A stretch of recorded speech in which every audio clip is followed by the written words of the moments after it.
gathered today to bid farewell to a beloved daughter, sister, friend, and a member of our community who left us far too soon.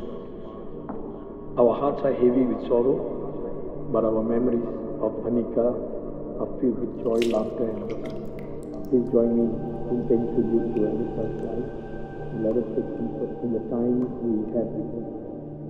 We'll remember her as a person who touched the lives of so many, and whose presence will be deeply missed.